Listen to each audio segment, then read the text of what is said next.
Davao, Mindanao, Pilipinas ug tibuok kalibutan. Kuyog ang mga patrol ng Pilipino amoy hatod ang mga balita, mga pulis, sundalo o Commission on Human Rights. Nanganti nga iluhon ang responsable sa pagpanglabay og granada sa Pakibato District. Ni ano ang ubang headlines? 22 ka mga balay sa Punta Dumalag, Matina, Aplaya, naog daw sa sunog.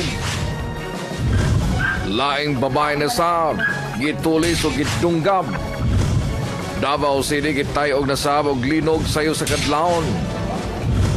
Presyo sa premium gas o unleaded nag-rollback, pero presyo sa diesel o gas nagpabilin. O saksihan ta mga kalingawan sa 58 Araw na Mungkayo o 27th Kariyawan Festival.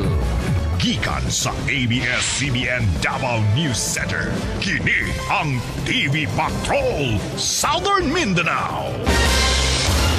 Maayong hapon kapamilya. Kapin 20 ka mga balay ang naugdaw sa sunog sa Punta Dumalag kagahapon sa hapon. Electrical short circuit ang nakitang hinungdan sa sunog. Nagapatrol, Danjo Revilla.